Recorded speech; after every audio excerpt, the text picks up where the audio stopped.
recebo um dos diretores do AA no Brasil, o doutor Oney Fontes, que é muito bem-vindo aqui no programa. Seja bem-vindo, doutor. Muito obrigado, Márcio. Uma satisfação estar aqui com vocês nesse seu programa, que tem uma enorme audiência, e nós sabemos que isso irá ajudar muitas pessoas que hoje são vítimas dessa grave doença chamada alcoolismo. E eu tenho aqui a grata notícia de que o doutor Oney é meu vizinho, ali pertinho da gente, ali em Cachoeira Paulista, na cidade de Taubaté. Exatamente, Márcio. Temos o privilégio de morar no nosso Vale do Paraíba, né? Lindo, né? Muito bonito, mais tranquilo, um pouco menos agitado que São Paulo, né? É verdade. Então nós temos esse privilégio ainda. E pertinho assim de Campos do Jordão, aquela bela cidade serrana, Ubatuba, uma bela cidade praiana, né? É verdade. É um privilégio para nós, né? Bem localizado. Bem localizado, estrategicamente. Doutor, qual é a sua área de atuação atualmente? Atualmente eu sou médico homeopata e, sendo homeopata, pratico praticamente a clínica geral. Porque a homeopatia, nós costumamos dizer, nós tratamos não a doença, mas o doente. E com isso englobamos assim o ser humano na sua totalidade, no seu todo. E a homeopatia, ela é uma medicina, eu diria assim, uma medicina mais soft, mais leve, e que tem assim uma atuação muito abrangente, procurando observar o ser humano no seu todo, na sua totalidade. Como e há quanto tempo o senhor faz parte do AA? Eu faço parte do AA indiretamente, dando minha contribuição como palestrante há 30 anos. E há 7 anos eu participo da direção nacional de Alcoólicos Anônimos do Brasil, continuo fazendo palestras no Brasil inteiro para a Irmandade, e além disso eu participo como um dos diretores da sua administração direta, do seu dia a dia. Qual é a origem desse nome, né? Porque muitas vezes as pessoas ouvem falar de Alcoólicos Anônimos, Alcoólicos Anônimos, Alcoólatras Anônimos, uma palavra é sinônimo da outra, e por que anônimos? A palavra são sinônimos, alcoólatra e alcoólatra são sinônimos. Agora, o nome da Irmandade é Alcoólicos Anônimos. Por que alcoólicos? Eu acho que alcoólicos é uma palavra talvez menos agressiva, porque você sabe muito bem que o sufixo latria significa adoração. E, na verdade, os alcoólicos não adoram o álcool, eles têm uma relação de amor e ódio com o álcool, porque ao mesmo tempo que eles têm necessidade do álcool pela sua doença, mas, por outro lado, eles sabem que o álcool está destruindo a sua vida.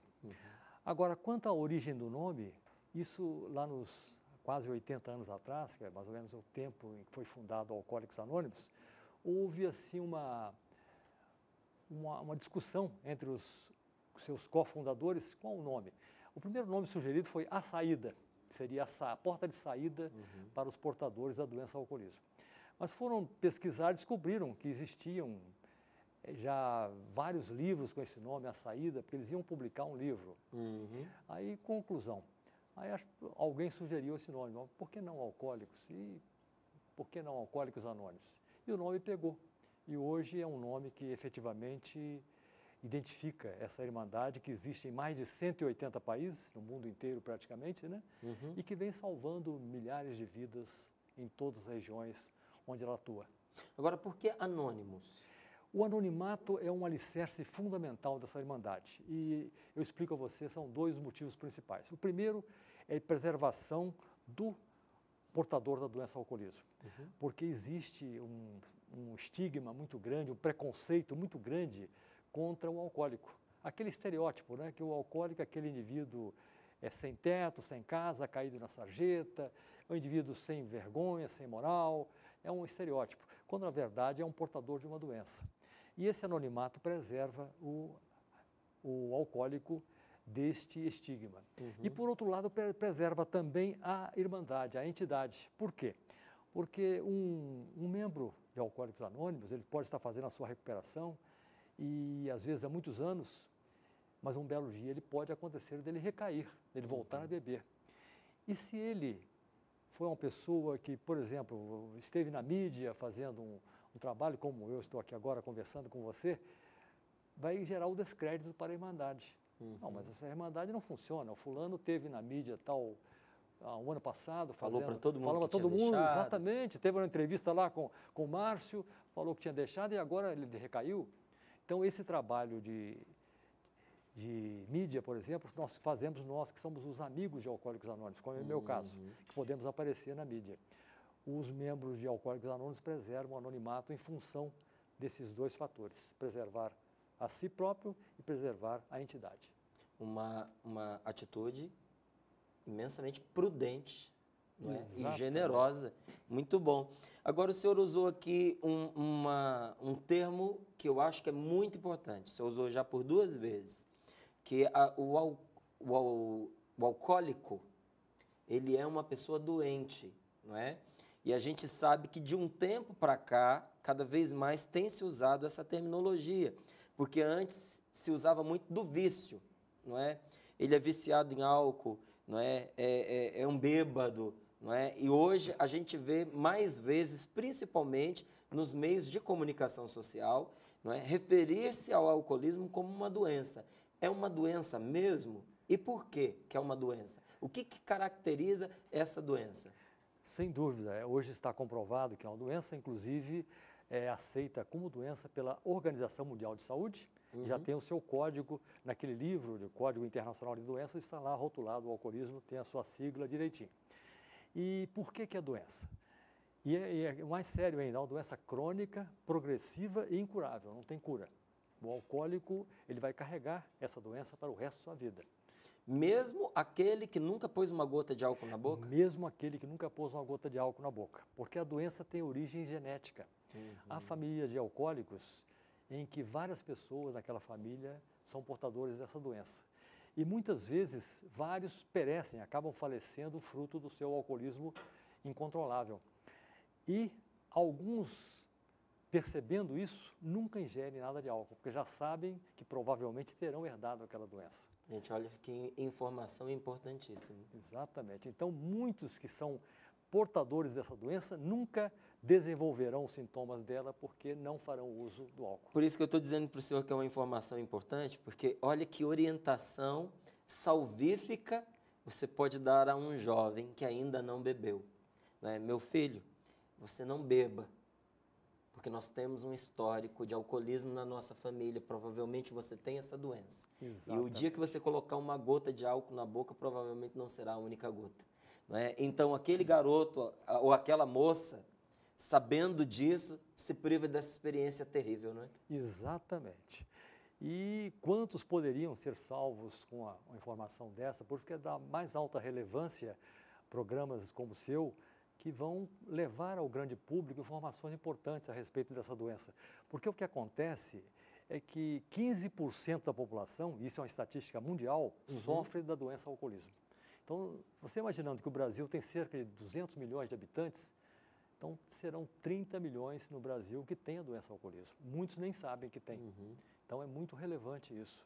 E essas pessoas, o efeito do álcool no organismo de quem tem a doença alcoolismo é muito potencializado. O prazer que eles têm, porque eu ou você que não temos esse problema, podemos tomar eventualmente um coquetel, alguma coisa, aquilo não vai significar muita coisa para nós. Mas quem tem a doença alcoolismo, aquilo é uma droga poderosíssima, o efeito é devastador. Aquilo carreia uma quantidade enorme daqueles hormônios que dão prazer, da dopamina, serotonina, que vai fazer com que o seu sistema da recompensa, que é a área do sistema nervoso central, que tudo que nos dá prazer pede mais, vai pedir mais, mais e mais, e por isso que se torna incontrolável. Então, atuaria na vida dessa pessoa como a cocaína para alguns, a heroína para outros? Exatamente. Aliás, qual a diferença da cocaína e a heroína para o álcool? São todas drogas. A diferença é que o álcool é uma droga não criminal, uma droga lícita, permitida, e a cocaína e a heroína são drogas ilícitas. Agora, uma coisa que a população também ignora, é muito relevante, todo mundo pensa que a droga que mais mata é a cocaína, a heroína, o crack. Não, a droga que mais mata é o álcool. Se você reunir as mortes por cocaína, heroína, crack, êxtase, tudo mais, ópio, o álcool mata mais que todas juntas. Por quê? Porque o álcool é lícito, permitido, divulgado, estimulado, propagandeado. Então, é uma droga perigosíssima. E quando o senhor fala que o álcool ele mata, o senhor está dizendo que ele mata diretamente, ou o senhor está nos dizendo que ele mata indiretamente quando, por exemplo, uma pessoa alcoolizada enfia um carro num poste? Eu me refiro à parte direta. Direta. E se formos pegar esse lado indireto, que nós estamos vendo todos os dias na mídia, Então, aí isso se então, potencializa. exatamente, aí o efeito é devastador. É uma droga realmente Nossa, isso terrível. é interessante, eu acredito que novo para muitos de nós, viu? Sem dúvida. As pessoas não têm essa noção da importância do álcool, porque o álcool ele é associado naquela propaganda que existe até hoje nos meios de comunicação, com pessoas jovens, vitoriosas, cheias de vida, de energia, e aí isso cala muito fundo no jovem. O jovem acaba se tornando uma presa fácil da armadilha. E se ele tem a tendência à doença ao alcoolismo, ele vai desenvolvê-la. Agora, uma pessoa que não é alcoólica, mas adquire o hábito da bebida e numa larga escala durante um bom tempo da sua vida, ela se torna dependente? Pode se tornar, existe esse risco. Evidentemente, a chance de se tornar é muito menor do que quem já carrega a genética na sua E vida. nunca vai chegar a um nível de comprometimento que uma pessoa que é alcoólica geneticamente teria. Sem dúvida alguma. Ela não pode, ela tem que usar aquele lema de Alcoólicos Anônimos. Só por hoje não ingerir nenhuma gota de bebida alcoólica. E no dia seguinte renovar esse mantra. E nesse só por hoje nós encontramos alcoólicos em recuperação há 5, 10, 15, 20, 30 anos na sobriedade. Para o senhor, qual é o grande fator de inserção das pessoas nesta realidade do alcoolismo alimentado, digamos assim? Eu não sei se é essa a expressão, mas a pessoa ela é alcoólica, não é? Ela vai se inserir nesse universo da enfermidade, dessa doença, ele vai colaborar com ela. O que o arrasta em geral para isso? A ignorância? Seria o fator desencadeante que você diz, né? Eu acho que há vários fatores. Nós vivemos num mundo estressante. Agora há pouco nós conversávamos a respeito disso, né? O estresse que é dirigir em São Paulo, por exemplo. Eu até evito hoje dirigir em São Paulo. Mas esse mundo estressante, nós sabemos que quando a pessoa está estressada, ela não procura a calma, meditação, tranquilidade, não. Procura o prazer. O prazer é o antídoto do estresse. E o álcool, evidentemente, como qualquer droga, dá prazer. Então, esse eu diria que é um dos grandes fatores desencadeantes, a busca do prazer. E hoje nós vivemos num mundo hedonista, que é o mundo da busca do prazer a qualquer preço. E as pessoas muitas vezes confundem prazer e felicidade, que são coisas diferentes. Porque prazer é algo que exige um estímulo externo. O álcool e a droga dão o estímulo externo. Felicidade já é outra coisa, está dentro de nós, está mais ligada a valores mais profundos. Certo. Como é que funciona a irmandade? O que os alcoólicos anônimos fazem por esta pessoa, não é, que entrou nessa relação com o álcool? É uma pergunta excelente essa sua. E nesse meu convívio, há 30 anos com Alcoólicos Anônimos, eu observo o seguinte: todo ser humano tem uma necessidade de pertencer. Todos nós temos que pertencer a alguma coisa, seja uma religião, seja um grupo, não é? Seja o que for. E o que se percebe é o seguinte: aquele alcoólico tão espezinhado, tão desestruturado, física, mental, emocionalmente, tão assim humilhado, ele é acolhido de uma maneira assim muito fidalga. Ele é acolhido como se fosse a pessoa mais importante do mundo. Isso é dito para ele: olha, você hoje no grupo é a pessoa mais importante, porque todos os alcoólicos se espelham nele. Um dia estiveram naquela situação e receberam uma mão amiga que os acolheu. Isso aí é importantíssimo. Aliás, tem um termo de responsabilidade que é muito recitado em Alcoólicos Anônimos, que mostra exatamente isso. É muito bonito. Fala o seguinte: quando qualquer um, seja onde for, estender a mão pedindo ajuda, quero que a mão de A esteja sempre ali. E por isso eu sou responsável. É o termo de responsabilidade. E todo alcoolista, quando chega numa reunião de um grupo, ele encontra uma acolhida maravilhosa. Todos ali o recebem de braços abertos, falam: olha, você aqui está entre seus iguais. Você aqui, ninguém é melhor que você. Todos nós passamos o que você está passando. Agora, vem aqui conosco, nós vamos lhe dar a mão, você vai sair dessa. E ele sai. Nossa. É maravilhoso. É maravilhoso. Quais são os 12 passos que se vive dentro do A? Primeiro passo, é o mais importante. Admitimos que éramos impotentes perante o álcool, que tínhamos perdido o domínio sobre nossas vidas. É a redenção, é a rendição. É o alcoólico chegando à conclusão que ele sozinho não vai sair daquela vida. Certo. Segundo passo, viemos a admitir que um poder superior a nós mesmos poderia devolver-nos a sanidade. É reconhecimento de um Deus. Terceiro passo, decidimos entregar nossa vida e nossa vontade aos cuidados de Deus, na forma em que o concebíamos, seja qual forma for. Quarto passo, se faz um minucioso e destemido inventário moral de nós mesmos. Quinto passo, admitimos perante Deus, perante outro ser humano, perante nós mesmos, a natureza exata de nossas falhas. É aquela catarse que ele faz para não ser o igual. No sexto passo, prontificamos inteiramente a deixar que Deus removesse todos esses defeitos de caráter. No sétimo passo, humildemente rogamos a Ele, a Deus, que nos livrasse de nossas imperfeições. Oitavo passo, fizemos uma relação completa de todas as pessoas que tínhamos prejudicado e procuramos reparar os danos a elas causados. Nono passo, fizemos reparações diretas dos danos causados a tais pessoas, sempre que possível, salvo quando fazê-lo pudesse prejudicá-las ou a outrem. Décimo passo, continuamos fazendo o nosso inventário pessoal e sempre que estávamos errados, nós o admitíamos prontamente. 11º passo, procuramos através da prece e da meditação melhorar nosso contato consciente com Deus, na forma em que o concebíamos, rogando apenas o conhecimento de sua vontade e forças para realizar essa vontade. E, finalmente, o 12º passo, tendo experimentado um despertar espiritual graças a esses passos, procuramos transmitir a mensagem aos alcoólicos que dela necessitam e seguir esses princípios em todas as nossas atividades. Olha que 12 passos maravilhosos. Então, é isso que eu ia dizer para o senhor. Um programa como esse não tira a pessoa só do alcoolismo. Levanta a pessoa para a vida. Faz renascer um novo ser humano. Como é que alguém pode ajudar uma pessoa que é alcoólica a chegar até o AA? Porque eu já conheço, nunca visitei um grupo do AA. Tenho essa curiosidade, uma hora eu vou visitar. Já está convidado. Muito obrigado.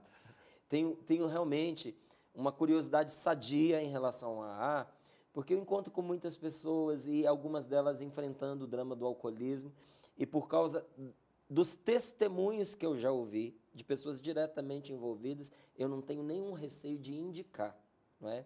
Mas, às vezes, indicando, a esposa diz, eu já tentei, eu não consigo, eu não sei. E, por falta de ferramentas da minha parte, até por não ter ido buscar, não sei mais como ajudar essa mulher a ter motivação de levar o seu filho, de levar o seu marido. Digo mulher porque parece que o grupo mais afetado, também se eu estiver errado, o senhor, por favor, me corrija, são os homens. Sem dúvida. Não é? Então, às vezes eu não sei como dar para ela as pistas de levar esse jovem ou de levar esse cônjuge até o encontro desse grupo. Eu vou te dar uma dica interessante. Existe, paralelo ao AA, uma irmandade similar chamada Al-Anon. O que é o Al-Anon? O Al-Anon congrega os familiares de alcoólicos, porque o alcoolismo adoece toda a família. A codependência é justamente aquela dependência que os familiares do alcoólico atravessam. Eles ficam vivendo a sua vida em função dos problemas do alcoólico. E o Al-Anon, ele ensina o familiar a como lidar com o seu paciente alcoólico. E muitas vezes, aquele familiar que começa a frequentar o Al-Anon, ele serve de exemplo e mais tarde vai fazer com que o alcoólico se renda. Eu vou te citar um exemplo. Quando eu estive no Rio Grande do Sul, há uns 2 anos atrás, fazendo palestras lá, conheci um casal de meia-idade, felicíssimo, e a esposa, tinha 25 anos que frequentava o Al-Anon, e o marido tinha 20 anos de AA. Ela entrou 5 anos antes dele. Essa mulher venceu pela persistência. Ela toda noite saía, se aprontava, o marido bebendo em casa, e falava, onde é que você vai? Eu vou na reunião do Al-Anon. Você não quer ir para o AA? Eu vou para o Al-Anon. 5 anos ela fez isso, até que ele se rendeu. Hoje ele tem uma gratidão por ela, porque ela salvou a vida dele. Ela não desistiu Não dele. desistiu. 5 anos ela persistiu. Sozinha, sem ele, sem ver margem de esperança da ida dele. Ela nunca perdeu a esperança, isso é que é o Olha importante, só. né? E hoje ele tem uma gratidão, além do amor que eles têm um pelo outro, um casal feliz, ele tem uma gratidão por ela extraordinária, porque ele não estaria mais vivo hoje se continuasse bebendo como bebia naquela época. Então, essa é uma das ferramentas. A outra é aquela conscientização, aquele trabalho de água mole em pedra dura, né? Tanto dá até que fura, sempre deixando uma literaturazinha de AA para ele ler. Existe um folhetozinho que fala assim, 12 perguntas que você pode fazer a si próprio para saber se você tem problemas com álcool.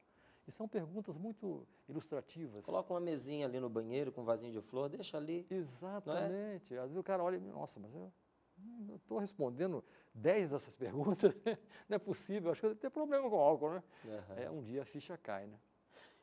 Já chegando aqui ao finalzinho da nossa entrevista, eu queria saber como é que esse grupo se mantém, não é? O que mantém o AA? Esse é outro aspecto interessantíssimo. O AA é uma entidade única, sui generis, porque não aceita a contribuição de quem quer que seja, a não ser dos seus próprios membros. Nem de governo federal, nem de governos estaduais, nem de governos municipais, nem de empresas, nem de particulares. Se amanhã ou depois você resolver fazer uma contribuição, eles vão te agradecer muito educadamente, falar, não podemos, pelo nosso estatuto, aceitar. Só os próprios membros é que podem contribuir. E isso eu acho que foi uma coisa fantástica. Por quê? Porque dá uma noção de responsabilidade para os seus próprios membros, que eles realmente, você dá valor àquelas coisas que você contribui para manter de pé. Eles sabem que eles estão contribuindo para manter aquilo de pé para ajudar aqueles que precisam, que virão depois deles. Só os próprios membros é que dão as suas contribuições. E nessa história, o AA existe há 80 anos praticamente, salvando vidas. Maravilhoso. Doutor Oney, eu só posso agradecê-lo por essa entrevista.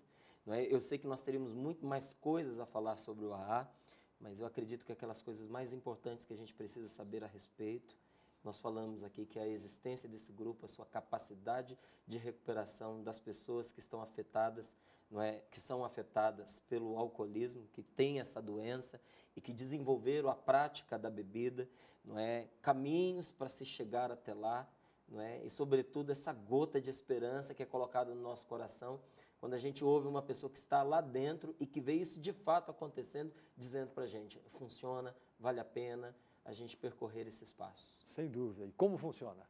Aliás, eu encerraria dizendo a você, tem uma frase daquele grande escritor francês, Albert Camus, que eu acho que sintetiza muito bem o que é Alcoólicos Anônimos, porque lá ninguém está acima de ninguém, todos estão ombreados lado a lado, e o Camus diz o seguinte, não caminhe à minha frente, porque talvez eu não possa segui-lo.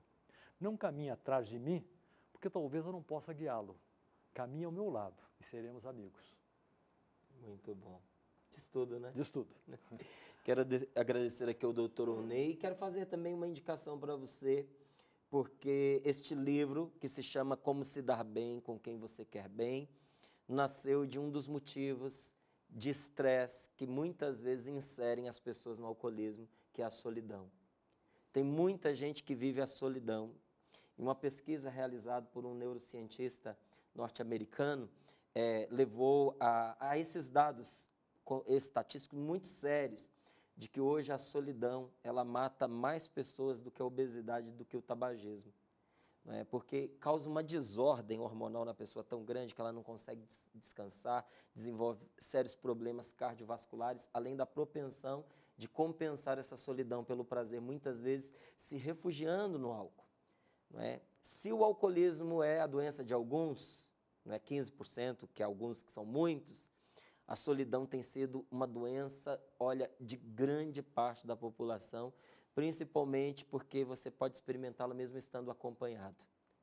E o pior tipo de solidão que se tem é aquela que você experimenta ao lado de alguém. Não é? Como curar essa solidão, meu Deus? Como se relacionar bem com a pessoa que você ama, que você quer bem, porque às vezes acontece, você ama essa pessoa que é vítima dessa enfermidade, dessa doença que é o alcoolismo, mas não consegue se dar bem com ela justamente porque existe esse empecilho entre vocês. Como se dar bem com quem você quer bem? Porque com quem a gente não se interessa é até fácil. Mantém-se